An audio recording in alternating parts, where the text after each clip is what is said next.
여자 배구 V리그가 시즌 막바지로 치닫고 있는데요. 올해부터 도입된 아시아 쿼터가 본래 취지와 달리 일부 팀에게는 고민거리로 떠오르고 있습니다. 원래 아시아 쿼터란 다른 외국인 선수와는 별도로 아시아 국가 출신 선수를 추가로 영입할 수 있는 제도인데요. 2023-2024 시즌 여자부에 처음 적용되면서 무대를 넓히고 리그 흥행도 높이겠다는 의도였습니다. 현대건설과 IBK기업은행은 이 제도의 수혜를 기대하며 각각 아웃사이드 히터 위파위, 세터 천신통을 영입했는데요. 결과적으로 현재 상황을 보면 복덩이가 아니라 오히려 발목을 잡히는 모양새가 됐습니다. 현대건설의 위파위는 올 시즌 공수 양면에서 뛰어난 활약을 보여 팀의 살림꾼으로 불렸는데요. 최근 무릎 부상으로 더 이상 경기에 나설 수 없게 됐습니다. 정관장전 3세트 중반 공격 후 착지하다 무릎 통증을 호소해 결국 들것에 실려 나갔다는 소식인데요. 병원 검진 결과 왼쪽 전방 십자인대 파열과 외측 반월 상형골 손상 진단을 받았다고 합니다. 수술이 필요한 수준이라 올 시즌 사실상 마감된 셈인데요. 현대건설은 2위를 달리고 있지만 승점 53점으로 다소 위태롭고 위파위가 빠진 공백을 국내 선수들만으로 채워야 할 상황이 됐습니다. 더 큰 문제는 대체 선수 찾기가 어렵다는 점인데요. 이번 시즌 아시아 쿼터 트라이아웃에 참가한 선수 중에서 위파위와 비슷한 기량을 지닌 선수를 데려올 수 있느냐가 현실적으로 불투명하다는 겁니다. 현대건설 구단 측도 아시아 쿼터 없이 시즌을 마칠지 고민 중이라고 전했는데요. 이처럼 시즌 막판에 예상치 못한 어려움이 닥쳤습니다. IBK기업은행의 경우도 주전 세터 천신통이 부상으로 팀을 떠났는데요. 천신통은 발목 치료를 위해 중국으로 돌아가겠다고 요청해 IBK기업은행이 계약 해지를 받아들였다고 합니다. 다른 아시아 쿼터 선수를 긴급 영입하려고 해봤지만 이미 트라이아웃에서 뽑힌 세터들은 각자 소속팀에 묶여있어 쉽게 풀릴 게 없다는 하소연이 나오는데요. IBK기업은행은 현재 포지션을 가리지 않고 새로운 선수를 찾고 있다고 하지만 시간이 너무 촉박하다는 지적이 많습니다. 남은 시즌이 한 달 남짓인데 국제이적동에서 발급 등 절차를 고려하면 정작 코트에 서기도 전에 시즌이 끝날 가능성이 높기 때문입니다. IBK기업은행은 현재 4위, 승점 37점에 머물러 있는데요. 3위 정관장이 승점 50점으로 앞서고 있어 본배구 희망을 이어가려면 남은 경기에서 승점을 집중적으로 쌓아야만 합니다. 게다가 V리그 규정상 3위와 4위의 승점 차가 3점 이하여야 준 플레이오프가 열리는데요.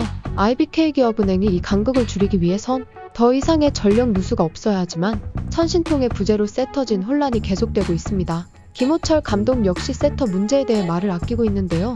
현재 김하경, 김인우, 최현진 등 국내 세터들이 번갈아 활약하고 있지만 급하게 합을 맞춰야 하는 부담이 커 보입니다. 결국 아시아 쿼터는 각 팀의 추가 자원 투입을 통해 리그 경쟁력을 올리겠다는 의도였는데요. 막상 시즌 후반으로 오면서 주축 선수가 부상으로 빠지거나 갑작스런 이탈이 발생하자 대체 자원 구하기조차 쉽지 않다는 문제를 적나라하게 보여주고 있습니다. 팬들 입장에서는 새로운 얼굴들이 대거 합류해 리그가 더 풍성해지길 바랐지만 정작 이 제도가 현실적 대안 마련 없이 진행돼 아쉬움을 낳는다는 비판도 나오는데요. 올해 첫 시행이니만큼 이후 어떤 보완책이 필요할지도 앞으로 중요한 과제가 되겠습니다. 현대건설과 IBK기업은행은 바짝 다가온 포스트 시즌 진출을 위해 부상 선수 빈자리를 메우는 방법을 서둘러 찾아야 하는 상황입니다. 아시아 쿼터 선수들이 팀 전력을 보강해주기는커녕 오히려 갑작스러운 이탈로 시즌 종반 레이스에 차질을 주는 현실.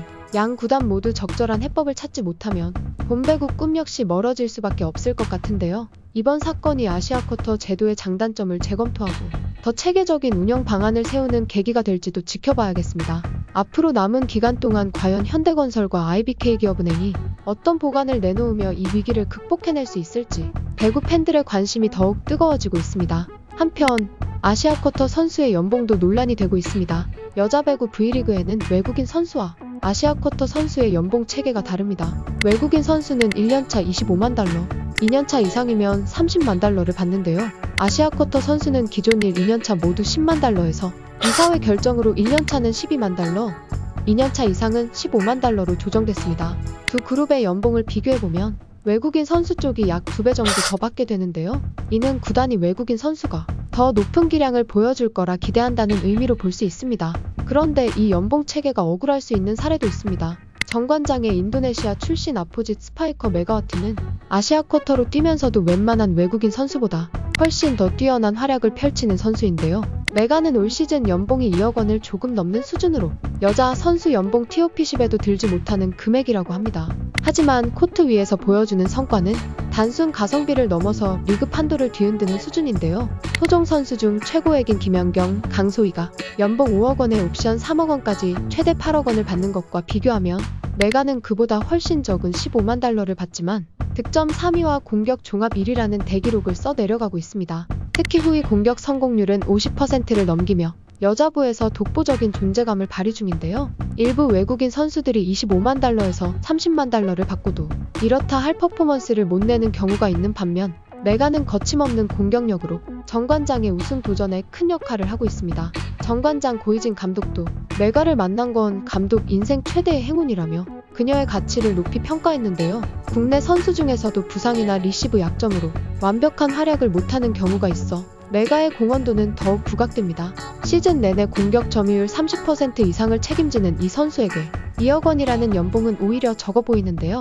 결국 아시아 쿼터 도입 의도는 동아시아, 동남아 국가 출신 선수들에게 기회를 주고 리그 활력을 불어넣겠다는 취지였지만 이처럼 뛰어난 기량을 발휘하는 선수에게는 연봉 구조가 상대적으로 불리하게 작용할 수도 있다는 지적입니다. 앞으로도 메가처럼 가성비가 뛰어난 아시아 쿼터 선수가 등장할 수 있는데요. 그럴 때마다 연봉 체계와 평가 방식에 대한 문제 제기가 계속될 가능성이 높습니다. 여자 배구 팬들은 메가의 활약을 지켜보며 그녀가 과연 앞으로 얼마나 더 큰 성장을 보여줄지 그리고 리그가 이에 맞춰 어떤 변화를 마련할지를 기대하고 있습니다. 결국 아시아 쿼터 제도가 계속 이어진다면 선수 기량과 보상 간괴리를 줄이는 방안도 논의될 필요가 있어 보이는데요. 메가가 남은 시즌 그리고 그 이후에도 어떤 기록을 써 내려갈지 계속 주목해야겠습니다.